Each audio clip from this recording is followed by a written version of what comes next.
안녕하세요. 요즘 파주의 임현주. 이상원입니다. 오랜만에 인사드렸습니다. 그러게요. 오랜만에 참 네네. 제가 좀 많이 왜 좀, 버벅거리십니까? 그러게요. 밥벌이 아니라고 좀 바빠가지고. 죄 지은 사람은 버벅거리게 되어 있습니다. 그러니까. 네.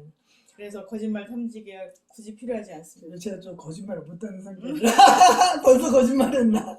그런가? 아무튼, 5월달 신문이 나왔네요. 네네네. 네네, 뭐. 5월 신문은 이렇게 김순자님, 파주학당의 김순자님을 인물로 모셨습니다. 네.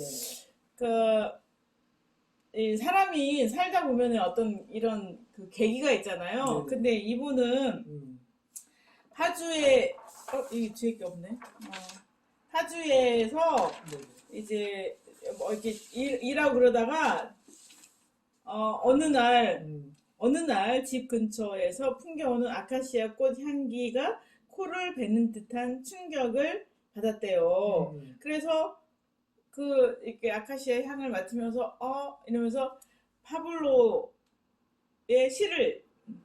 네루다의 시를 펼쳤는데 여기서 눈물이 뚝뚝 떨어졌다고 합니다. 그래서 이렇게 살지 말자, 자유롭게 살자라고 마음을 먹고 직장을 관두고 파주 문화원에서 하는 이런 이제 파주 문화유산 교육 같은 거를 이제 쫓아다니며 다니게 된 거죠. 그러니까 자연도 보고 유산도 보고 이렇게 하는 건데, 이렇게 하는 게 자기가 이제 육아를 하고 있으니까 애들한테도 좋겠고 본인도 너무 맞아서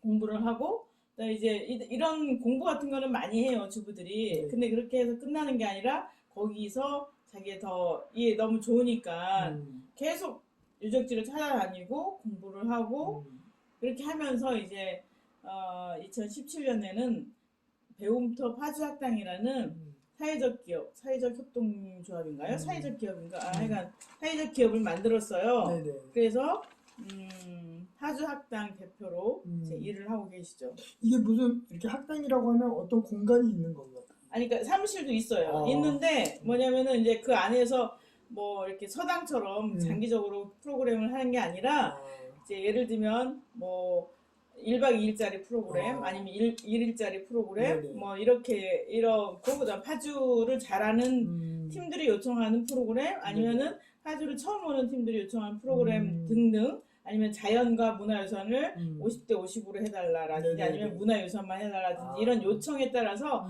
프로그램을 짜주고 그 프로그램에 맞게 유적지나 자연유산을 찾아가도록 도와주고 거기 해설을 덧붙여주는 거죠. 그러니까 굉장히 알뜰하게 그러게요. 문화유산과 자연유산을 공부하고 배울 수 있는 이런 거를 만드는 거예요. 그리고 이런 과정에서 예를 들면 경력단정 여성들 있잖아요. 육아 때문에 이제 한 분들, 이분들이 이제 지풀공예라든지 아니면은 이제 한지공예라든지 이런 여러 가지 활동들을 체험을 애들이 할 수 있도록 도와주고 또 이렇게 체험 프로그램만 또 요청하면 또 학교 가서 하기도 해요. 그래서 지금 여기 이건 뭐지? 여기 학교 이름 금능초랑 한빛초등학교가 네, 있나요? 금능초도 중학교. 하여간 계란꾸러기 만들기도 하고 그다음에는 지풀로 놀이도 하고 게임도 하고 할 수 있는 거 있는데, 요번에 여기 광일중학교 광일중학교에서 한 달에 한 번씩 지풀 공예를 해서 지풀로 뭐 만들기도 하고 또 놀이도 하고 이런 걸 하는데 되게 좋은 것 같아요. 애들이 쉽게 접하지 못하는 그렇죠. 것을 체험을 해보면서 또 우리 선조들의 지혜도 알고 또 내 피에 흐르는 이 문화의 어떤 그 DNA를 이제 새로 이렇게 드러내게 한다든가 이런 활동을 하고 있지 않나 이런 생각이 들어요. 그래서 정말 멋있고요. 이 김순자 대표님을 쫓아서 이분이 갈 때 저도 막 따라가고 싶고 막 그래요. 제가 시간이 없어서 못 가서 그런데 그럼 뭐 파주에 이렇게 문화유산이나 이런 것들 역사적 그런 거는 이분이 좀 많이 알죠. 그렇죠. 다. 예. 아니 파주만이 아니라 네네. 예, 전국을 많이 다니시더라고요. 그리고 이제 문화유산만이 아니라 자연유산도 그렇고 그래서 이분이 너무 멋져 보이는 거예요. 부러워요. 이렇게 막 유유히 탁 떠나서 어느 뭐 연천에 무슨 계곡에 폭포를 본다든가 아니면은 뭐 숭의전제 고려 마지막 왕의 그 정치를 그 애환을 생각하면서 숭의전을 걷는다든가 이런 참 부럽네요. 예. 네. 그래서 저도- 파주학당 여기는 학교에서도 이게 프로그램을 요청할 수도 있고 네네. 뭐 이게 많이 이용해서 우리가 그러게요. 예, 아이들이 지역 문화유산을 많이 접할 수 있도록 도와주는 우리 아이들 우리 가련 초등학교도 이거 한번 좀 알아봐야 되겠다. 네네네 그렇게 하세요. 왜냐면 이제 학생 수나 네네. 시간이나 이런 거에 맞게 이렇게 음. 해주고 그냥 이게 뚝 옛날에 우리 소풍처럼 어디 가서 밥 먹고 돌아오잖아요. 근데 그게 아니라 문화 해설을 쭉 해줘서 네네. 스토리텔링 하기 때문에 애들한테도 괜찮네요. 예. 괜찮은 프로그램 같아요. 네. 그리고 지풀공예는 특히 강추하고 싶네요. 그 저도 예전부터 이거 집신 만든 이거 지프로 이렇게 하는 거 뭐라고 하죠? 이거 만드는 거? 네, 몰라요. 그거 해가지고 이게 집신 만들고 하잖아요. 그거를 꼭 한번 해보고 싶다. 저야 집신까지는 그렇고 그거 이게 계란꾸러미 이 정도. 맞아요. 계란꾸러미는 쉬워요. 그 옛날에 그 텔레비전에서 맨날 이러잖아요. 네. 근데 저도 지푸라기 가지고 한번 해보려고 했는데 잘 안 되더라고요. 네, 무슨 안 방법이 아니 있는데. 힘을 줘야 돼요. 이렇게. 그러니까 힘을 이렇게 해서 막 여기서 열이 날 정도로 해야지 지푸라기가 샥 서로 감기면서 이렇게 하는데 이게 은근히 힘들어요. 그러니까 실전에는 안 되더라고요. 저도 애들이 이렇게 해보니까. 오래 하는 게 쉽지 않거든요. 근데 이렇게 오래 하는 것도 필요한 일이잖아요. 근데 벌써 땀나네요. 참 그 지푸라기라는 게 참 쓸모가 많은 것 같아요. 예전에 농사 짓고 나서 그 지푸라기 가지고 이렇게 그걸 다 하잖아요. 멍석 만들었죠, 바구니 만들었죠, 그러니까요. 지붕 이었죠, 끈 만들었죠, 망태 만들었죠, 많았는데 지금은 어디에 쓰이느냐? 소도 먹였었잖아요. 예, 소도 먹였지만 지금은 다 모두 소 먹이로 팔려 나갑니다. 예, 배자마자 거기다가 이제 지푸라기 맞아요. 이렇게 해갖고 그 동글동글. 안에 머시마로. 이렇게 머시멜로. 유산균을 넣어서 뭐 사이징 하여간 그렇게 해서 그게 밀폐되잖아요. 비닐로 네네네. 쫙 하면서 그러면 그 멀치. 안에서 균을 넣었기 때문에 발효되면서 약간 끈적끈적한 거 있잖아요. 예, 그런 거를 생기게 하는 거예요. 그래서 그 지푸라기를 소에게 먹이면 소가 젖을 많이 낸대요. 그래서 모두가 소 먹이로 되고 있는데 우리가 채식을 하니까 조금 그렇죠. 그거에 대해서. 소를 너무 많이 먹고 있고요. 또 우유를 너무 많이 먹고 있습니다. 지구 온난화의 1순위 주범이 뭔지 아시죠? 예, 육식입니다. 소고기, 돼지고기 그 육식을 많이 먹어서 그래요. 근데 그거를 하면은 사람들이 다 불편하고 너무 싫으니까 안 하고 그 다음 거부터 얘기하는 거야. 여러분, 기후 위기를 극복하는 가장 쉬운 길은 지름길은 뭐냐면 육식을 줄이는 겁니다. 육식을 하지 말자까지는 안 되지만 육식을 줄여서 일주일에 한 번만 고기를 먹는 날로 했으면 좋겠습니다. 그러면 지구가 웃지 않을까. 그러게. 다 같이 실천합시다. 아니 본인은 대답을 안 하고 이런 태도가 다 문제예요. 같이 실천하면 다 같이 그러니까 하겠습니다. 저는 고기를 먹고 싶어도 못 먹는 형편이에요. 아니 근데 세봐요. 그런데 못 먹는 형편인데 하루에 그러니까 하루에라뇨. 아니 고기를 일주일에 몇 번 먹어요? 글쎄 많이 못 먹는다니까요. 거의 매일 먹을걸? 그런가? 소세지 먹지. 그 다음에는 또 김치찌개 먹지. 또 뭐야. 하여간 그게 어려워요. 그래서 일주일에 한 번만 먹지 말자라고 운동하는 일주일에 한 번만? 먹지 말자라고 일주일에 한 번만 먹자가 아니라 아니 그게 아니라 그래서 나는 거기 더 나가서 일주일에 한 번만 먹자. 근데 지금 녹색당은 일주일에 한 번만 먹지 말자. 그게 더 확 와닿는데요. 그러니까 봐봐. 본인이 안 되니까 제가 그렇게 하겠습니다가 아니라 다 함께 하죠. 여러분 세상에 이게 아는 것과 실천하는 것의 모순에 의해서 세상이 잘 안 바뀌는 이유는 이런 사람들 때문입니다. 본인이 하겠다 대답 안 하고 다 함께 아니, 하시죠. 아니 일주일에 한 번 안 먹는 거는 예, 할 수- 예. 아니 평상시에 일주일에 한 번 안 먹는 거 근데 살펴보세요. 그러니까 근데 거의 모든 아이들의 급식도 그렇고 모든 음식도 그렇고 계란은 아니 그러니까 계란 그 육식 뭐야 채식도 그 여러 가지 종류가 있잖아요. 네네네 우유 먹지 않는 락토 것도 있고. 5라고 하는데 우유랑 계란까지 먹는 거. 그리고 그것도 근데 있잖아요. 저는 페스코 그러니까 고기를 안 생선은? 먹는 거. 그러니까 생선은 먹어요 제가. 그러니까 왜 생선은 고기가 아닌가? 그죠. 그러니까 그거까지 하는 게 안전하게 하는 게 비건인 거예요. 그래서 우유도 안 하고 계란도 안 하고 생선도 안 하고. 생선은 왜 안 먹지? 생선도 양식이 많잖아요. 양식. 아, 양식. 그래서 해양 오염의 해양 오염 1순위가 뭐냐면은 양식이에요. 대중교통을 많이 타는 거는 좋은 거 아닐까요? 자전거를 많이 타고. 그렇죠. 근데 사람들은 그게 더 확 와닿는 것 같은데. 그게 눈으로 그게 확 그게 확 가시죠. 와죠. 그러니까 왜 그럴까요? 왜 그러냐면 1순위에 대한 얘기를 안 하기 때문이에요. 육식과 그 다음에는 해양 오염의 주범이 어망, 그 다음에는 그러니까 원양어 그리고 그거에 의해서 많은 그 상어나 고래 같은 종류가 많이 없어지고 또 그 다음에는 양식을 하고 이런 그런 것이 해양 오염의 뭐 51%인가? 요즘에는 뭐 배양육도 나오고 막 그러던데. 그건 모르겠는데요. 배양육은 뭐야? 고기를 배양을 해요. 징그럽다. 그런 게 있고 또 그 식물성 고기도 있고. 그냥 그 식물성 고기는 밀고기도 있고 뭐 그렇습니다. 네.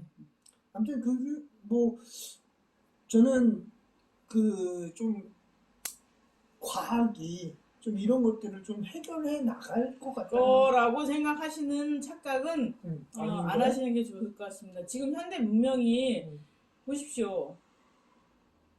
무엇을 해결하고 있는가? 예를 들면 의학도 어느 방향으로 나가고 있냐면 성형, 그 다음에는 장수, 뭐 이렇게 하잖아요. 근데 진짜 필요한 난치, 뭐 간질, 그 다음에는 뭐 그러니까 뇌병변, 뭐 이런 거 있잖아요. 진짜 정말 삶을 제대로 영위하기 힘든 이런 난치병에 대해서는 연구 많이 하나요? 안 하죠. 그러니까 이 연구의 비율 자체가 그래요. 도대체 무엇을 위한 의학이 되고 있느냐. 그런 면에서 다 자본주의인 거죠. 그런 면에서 과학이나 기술의 발달에 맡길 수는 없는 거예요. 그 과학이나 기술의 발달도 어느 방향으로 가야 되는지에 대해서 다수의 합의가 있어야 되고 그거에 대한 여론을 자꾸 만들어 나가야 되는 거죠. 그렇게 해야지 의학의 발달도 그쪽 방향으로 가는데 안 그러니까 그 뭐죠? 뭐 유전자 뭐 중에 뭐 해서 뭐 돼지한테 그 신체 비슷한 거. 그것도 이제 배양하고 또 이제 아니 영화에 나온 것처럼 DNA 중에 어떤 것 좋은 것들만 해서 이게 우량한 유전자를 가진 인간을 배양하는 뭐 이런 발상 같은 걸 하는데 그게 무엇을 위한 과학이고 무엇을 위한 의술이고 기술이냔 말이죠. 그런 면에서 과학과 기술, 그다음 현대 문명도 사실은 우리 인간이 갖는 어떤 뭐랄까 그 철학, 그다음 규범에 의해서 규정을 받고 이제 방향을 잡아야 된다고 생각해야 돼요. 그러니까 저는 그 과학 기술이 발전은 할 건데 그 안에서 윤리가 어떻게 작용을 하느냐가 중요한 거죠. 말 그대로 근데 그 방향 기술의 발전이 빼가지는 않을 것 같다라는 거죠. AI나 로봇이나 이런 것들이 계속 발전을 할 건데 그 안에서 우리 인간과 어떤 관계, 어떤 윤리, 어떤 철학을 가지고 그런 것들을 사용할 수 있느냐의 문제를 봉착을 하는 거지. 그게 안 될 거야라는 거는 저는 그렇지 아니죠. 그러니까 그 기술이 현재 드러난 문제를 해결할 것이야라는 건 답이 아니란 얘기예요. 제 얘기는. 그러니까 기술이 발달을 하겠죠 계속적으로. 그래서 예를 들면 플라스틱 같은 경우도 플라스틱을 분해하는 미생물에 대한 연구도 되고 뭐 플라스틱 대체할 수 있는 것도 있는데 간단하게 얘기를 하면 이렇게 되는 거예요. 예전에 60년대 포드에서 40년대에 포드에서 자동차를 만들 때 포드 회장이 뭘 생각했냐면 대마를 갖고 그러니까 자동차 차체를 만들 생각을 했어요. 왜냐하면 대마 이제 3배는 굉장히 질긴 실이잖아요. 그래서 그 선박에 밧줄을 쓰잖아요. 그렇게 질기잖아. 그러니까 자동차 범퍼랑 이런 것들을 대마 속 줄기를 갖고서 하는 거를 개발을 했어요. 그렇게 하려고 대마 농사도 짓고, 그다음 타이어도 천연 타이어 이렇게 하려고 천연 타이어 농장도 만들었어요. 그래서 어마어마하게 투자를 했는데 중요한 거는 뭐냐면 이렇게 해서 하면은 이제 대마로 만든 차체로 하게 되면은 차 무게도 줄어드니까 효율을 30% 이상 늘릴 수 있단 말이에요. 그래서 그쪽 가고 있는데 석유화학이 발전하잖아요. 그러니까 이쪽에서 이러한 기술을 갖고 쭉 가고 있는데 한편에서는 석유화학 뭐 정제해고 어쩌고 해서 그걸로 해서 플라스틱이나 이런 여러 가지를 만들잖아요. 합성 설재 같은 것도 만들고 또 실제로 우리가 그러니까 이 자연 환경을 이런 고민하면서 이제 기술 개발이 그렇죠. 그러니까 모두가 잘 살고 모두가 행복할 수 있는 길을 기준으로 생각한다면 그렇죠. 그게 이 중요해요. 대마를 갖고 자동차 차체를 만드는 게 바람직한 기술의 방향이에요. 그런데 이게 석유화학 쪽에서 이 뭐 이렇게 합성 철판을 만들고 이렇게 하잖아요. 그러면은 우리가 뭐랄까 이제 이 과학기술의 방향에 대해서 대중의 어떤 뜻을 모으고 간다면 전자로 가겠죠. 예? 그런데 이게 그 개별자, 즉 기술을 소유하거나 활용할 수 있는 자본에 의해서 결정되기 때문에 그쪽으로 간 거예요. 네. 두 번째, 우리 여기, 파주의 보물, 여기, 김순자 대표님. 파주학과 그 얘기를 했는데요. 다음에 또 소개할 내용, 한일 독립운동가 민영주 애국지사님이 별세를 했는데 어떤 내용인지 잠깐. 그러니까 김준엽 예전에 이제 전 고려대 총장이었죠. 그 설립자인데 이제 그 부인이었는데요. 파주 자유로 요양병원에 계셨어요. 그래서 이제 그 명절 때마다 파주 시장부터 시의원, 도의원들 가서 이제 인사도 하고 강북회에서 이제 각별하게 신경 쓰셨는데 이제 노안으로 발세를 하셨습니다. 그래서 국립대전 현충원에 모셨다고 합니다. 네, 이런 그러니까 말하자면 이 시대를 밝혔던 많은 어르신들이 하나씩 둘씩 이제 지고 있는 거죠.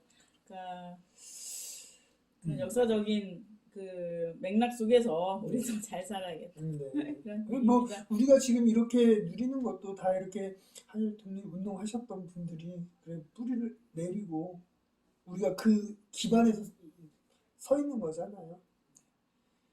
역사를 잊으면 안 된다라는. 네. 그리고 또 뭐 시의원들이 이번에 많이 했네요. 시의원, 도의원들 어떤 거 좀 한 가지 얘기를 해주실 게 있을까요?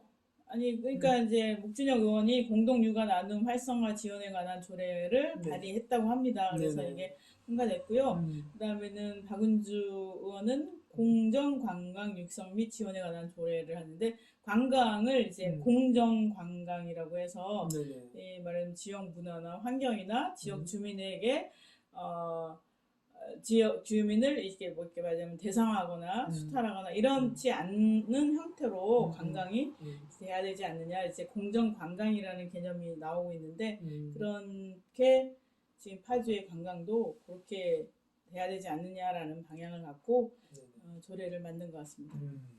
그리고 조성환 도의원 같은 경우도 이제 그 도심에 아이들이 많이 모여 있고 작은 학교들은 없어지고 이랬는데 이제 이 작은 학교를 위해서 통학 버스라든지 이런 것들을 설치하고 이 작은 학교에도 이거를 하나의 큰 학군으로 만들어서 작은 학교에도 통학이 가능하도록 하고 투자를 해서 이제 고루 교육 혜택을 받을 수 있도록 하자라고 이제 하면서 이제 학군제 개편을 도의회에서 이제 도정 질의를 했다고 합니다. 네. 그리고 이제 김경일 도의원은 제4차 국가 철도망에 조리금촌선을 포함해 달라.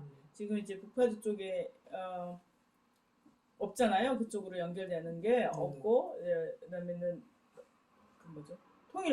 통일로 하나 이제 있는데 그게 지금 그냥 그 자체로 확장되기는 어려운 면이 있기 때문에 네. 철도망으로 해서 이제 조리금촌선을 만들어 달라라고 이제 강력하게 요청하고 있는 걸로 알고 있습니다.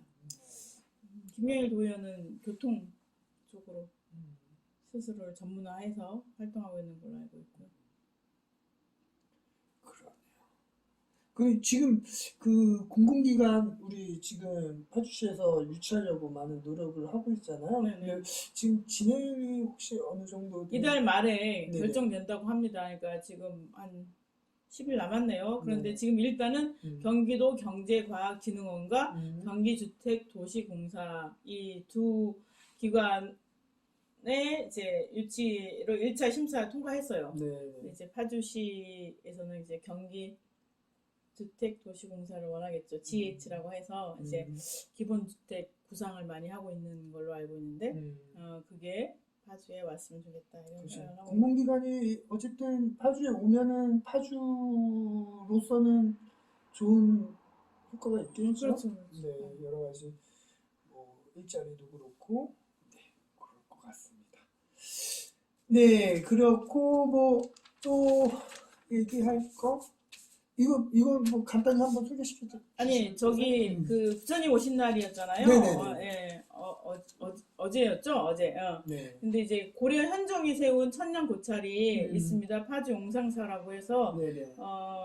이 스님이 이게 저는 그냥 여러 절 중에 하나인 줄 알았더니 그게 아니라 일승종의 용상사예요. 그러니까 보통 조계종, 천태종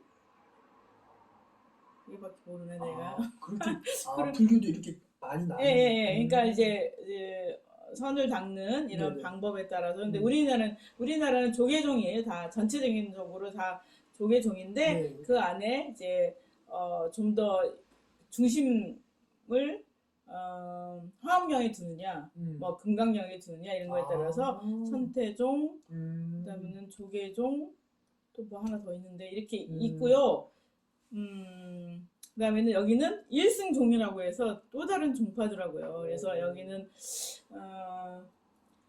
대승과 소승을 아울러서 이제 그 구분하지 말고 하자라고 해서 이제 일승종이라고 하는데 이거에 대해서는 제가 찾아가 뵙고 좀 배워야겠다 이런 생각이 들더라고요. 그래서 그 천년 고찰 고려시대 때 현종이 이렇게 피신 왔다가 잠시 머물렀다고 해요. 그래서 이제 용이 임금을 뜻하잖아요. 예, 용상 이렇게 임금이 계셨던 절이라는 뜻으로 용상사라고 하는데 스님도 굉장히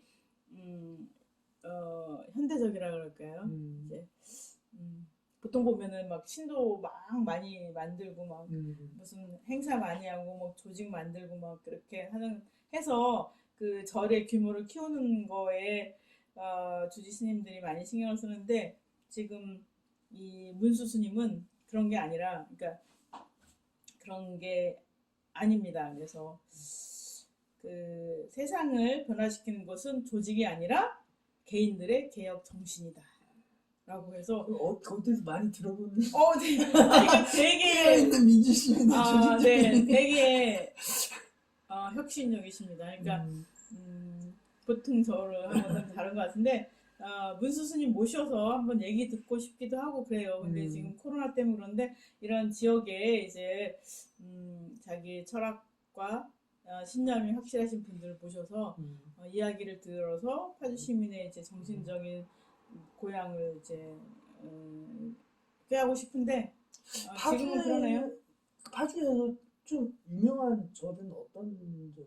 보광사요. 보광사가 가장 유명. 보광사. 그다음에 심악산에 있는 우리 탄현면 검단사도 신라 뭘걸요? 네, 오래된 절이에요. 어제 제가 택시 운전해서 보광사까지 갔다 왔습니다. 그러면 또 저기 지금 네, 나머지 얘기는 네. 다음 시간에 하고요. 네네. 특히 이제 요번에 봉일천 초등학교가 개교 100주년을 맞이했어요. 파주 초등학교가 100주년 했고요. 봉일천 초등학교가 100주년에서 파주에는 역사 깊은 학교가 많이 있습니다. 그래서 우리가 이제 신도시가 돼서 이제 뭐 개교한 지 1년, 2년, 3년밖에 안 되는 학교들만 보이는데 사실은 파주에 뿌리를 두고 있는 이런 학교가 있다는 거를 알아줬으면 좋겠고, 그 다음에는 이제 그 평화마을 지자에서 문학 성큼성큼이라는 이런 이제 비닐하우스에서 그 문학 콘서트가 열렸다고 합니다. 재미나는 얘기니까요. 한번 기사를 살펴봐 주시면 감사하겠습니다. 네. 오늘은 이렇게 신문 리뷰를 쭉 했는데, 뭐, 그, 정치, 뭐, 중앙정치, 뭐, 문재인 대통령이 바이든 만나러 갔는데 어떻게 잘 될까요? 네네. 잘 되겠죠. 저는 잘 모르겠습니다. 네, 알겠습니다. 그러면 오늘은 여기까지 하고, 네. 다음 시간에 또 뵙도록 하겠습니다. 네네. 감사합니다. 감사합니다.